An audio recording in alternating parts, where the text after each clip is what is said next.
로마서에서 기도를 배우다. 11번째 아담과 그리스도. 임숙희 레지나. 그러므로 한 사람을 통하여 죄가 세상에 들어왔고 죄를 통하여 죽음이 들어왔듯이 또한 이렇게 모두 죄를 지었으므로 모든 사람에게 죽음이 미치게 되었습니다. 율법이 들어와 범죄가 많아지게 하였습니다. 그러나 죄가 많아진 그곳에 은총이 충만히 내렸습니다. 이는 죄가 죽음으로 지배한 것처럼 은총이 우리 주 예수 그리스도를 통하여 영원한 생명을 가져다주는 의로움으로 지배하게 하려는 것입니다.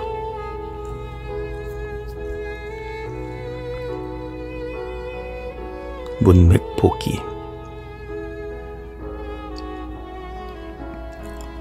5장 1절부터 11절까지에서 바오로는 그리스도를 믿는 이들에게 얻게 된 새로운 삶에 대하여 설명한 후 5장 12절에서 21절까지에서 우리의 삶을 바치고 있는 하느님의 은총이라는 주제를 더욱 강조하기 위하여 아담의 삶과 그리스도의 삶을 비교한다.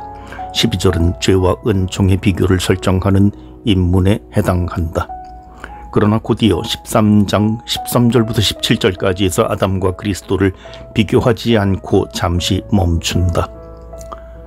죄와 율법, 아담과 그리스도의 차이를 강조하기 위해서이다.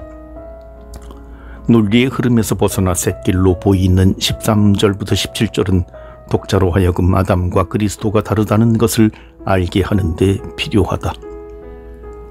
그리고 18, 19절에서는 12절과 연결하여 아담과 그리스도를 비교한다. 20, 21절은 지금까지 말한 내용을 모두 요약하는 결론에 해당한다. 5장 12절부터 21절까지에서 바오로는 선물로 받은 은총의 삶에 감사하라고 우리를 초대한다. 아담과 그리스도. 12절을 시작하는 말, 그러므로는 5장 12절부터 21절까지에서 계속 아담과 그리스도를 대조하여 인간과 하느님과의 한 화해를 위해 그리스도가 한 역할을 더 잘 설명하려고 한다고 일러준다. 12절은 인류의 죄의 기원을 다룬 창세기 2, 3장의 이야기를 배경으로 이해해야 한다. 한 사람을 통하여 죄가 세상에 들어왔고 에서 한 사람은 14절에 가서야 구체적으로 이름이 나온다. 한 사람은 아담을 가리키고 세상은 인류를 가리킨다. 아담의 죄를 통해 죽음이 들어오는데 이 죽음은 육체적 죽음을 가리키지 않는다. 창세기 3장에서 아담은 죄를 지은 후 즉시 죽지 않고 하느님 앞에서 숨고 에덴 정원에서 추방된다. 창세기는 죄의 결과인 죽음이 근본적으로 하느님과 멀어지는 것, 하느님과 인격적 친교가 끊기는 것임을 보여준다.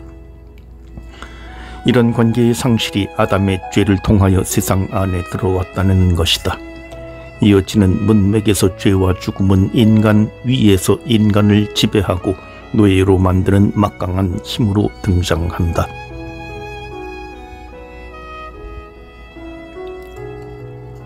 아담은 장차 오실 분의 예형인데 아담과 그리스도는 인류에게 각각 반대되는 영향을 끼친다. 바오로는 두 인물이 인류 전체에 미치는 영향을 강조하기 위해 한 사람이라는 말을 10차례나 되풀이한다. 한 사람 아담의 죄는 죄의 처벌, 죽음을 인류에게 가져왔다. 대신 다른 한 사람 그리스도의 의로움 순종의 행위, 즉 그리스도의 죽음과 부활은 의화와 생명을 인류에게 선물로 가져왔다. 12절에서 19절까지에서 바오로가 아담과 그리스도를 비교하는 의도는 마지막 구절, 하느님의 은총에 대한 언급에서 드러난다. 아담과 그리스도를 비교하는 목적. 바오로는 5장 12절부터 21절에서 아담 안에 있는 인간, 그리스도 안에 있는 인간이라는 두 원형 아래에서 인간의 모든 역사를 요약한다. 18절에 사용된 모든이라는 말이 그것을 증명한다. 그러므로 한 사람의 범죄로 모든 사람이 유죄 판결을 받았듯이 한 사람의 의로운 행위로 모든 사람이 의롭게 되어 생명을 받습니다. 인간은 자신이 의식하지 못할 때도 있지만 아담과 그리스도라는 두 통치자가 지배하는 영역 안에서 항상 살아간다. 아담 안에서 아담과 더불어 죄와 죽음과 파괴의 삶으로, 그리스도 안에서 그리스도와 함께 은총, 부활과 생명으로 살아간다. 인간은 한 사람 안에서 쓰러지고 한 사람 안에서 다시 일어선다. 바오로 서간의 본문에서 지속적으로 등장하는 이런 연대성은 바오로 신학의 열쇠이고 신빛의 교의의 토대를 이루는데 그것은 단순한 은유가 아니다. 5장 12절에서 21절까지의 주된 목적은 아담의 죄라는 교의를 소개하려는 것이 아니다. 모든 믿는 이의 삶에서 넘쳐 흐르는 은총의 지배를 보여주려는 것이다. 바오로가 아담과 그리스도를 비교하는 까닭은 그리스도를 닮으라고 호소하기 위해서이다. 세례를 받아 그리스도의 죽음에 성사적으로 일치한 그리스도인은 그리스도의 죄와 죽음의 승리에도 참여한다. 바오로의 로마서와 필립보서에 담긴 바오로의 사고를 잘 해설한 내용이라고 할 수 있다. 그리스도의 순종은 아담의 불순종을 극복하였다. 아담은 불순종으로 하느님의 영광을 상실했으나 예수님께서는 순종을 통하여 하느님을 영광스럽게 하셨기 때문이다. 바울은 고린도 1서에서 아담과 그리스도가 인간에게 무엇을 가져왔는지 더 간략히 소개한다. 죽음이 한 사람을 통하여 왔으므로 부활도 한 사람을 통하여 온 것입니다. 아담 안에서 모든 사람이 죽는 것과 같이 그리스도 안에서 모든 사람이 살아날 것입니다. 이 부분에서 바울은 모든 인류의 죄를 아담에게 돌린다. 그것이 당대 유다인들의 사고방식이었다. 5장 12절에서 21절까지에서는 죽음뿐 아니라 죄도 아담의 것으로 돌린다. 바오로가 그리스도 안에 새로운 삶을 통해 얻게 된 자유를 다루는 로마서 5장에서 아담이라는 용어를 사용한 것은 아담이 예수 그리스도 안에서 새로운 삶이라는 그리스도의 체험을 설명하는 데 필요하기 때문이다.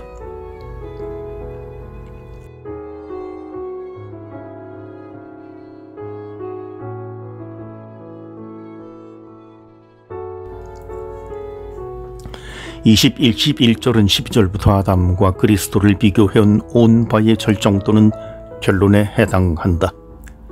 20절에서 바오로는 갑자기 율법이라는 주제를 다시 소개한다.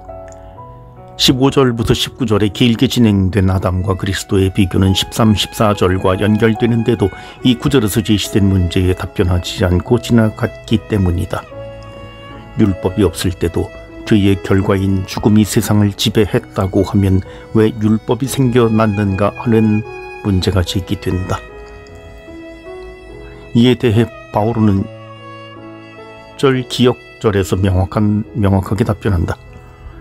율법이 들어와 범죄가 많아지게 하였습니다.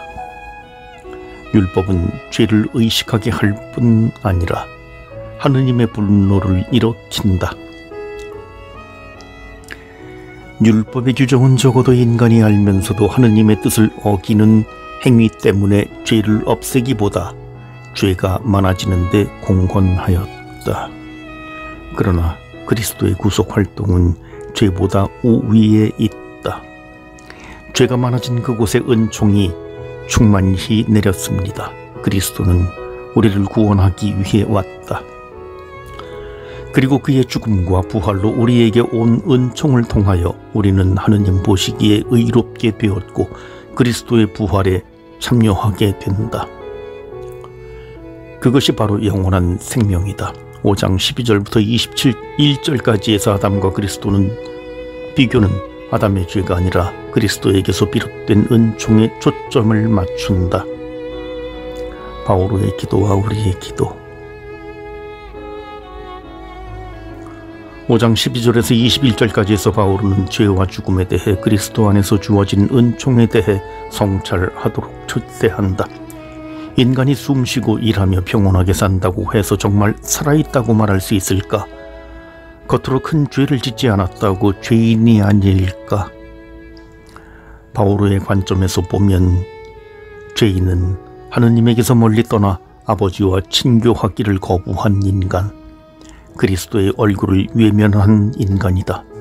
그는 살아있지만 죽은 것이나 마찬가지이다. 그들은 아담에 속한 삶을 사는 사람이다. 바쁘게 달리는 것을 잠시 멈추어 그리스도의 십자가를 바라볼 때 우리는 표면에 떠오르지 않던 우리의 죄, 아담의 죄와 그리스도의 얼굴에 빛나는 하느님의 자비를 발견한다. 우리 죄는 내적 성찰이 아니라 십자가를 지신 그리스도를 관상할 때 발견됩니다. 죄의 발견보다 더 중요한 것은 그리스도의 발견입니다.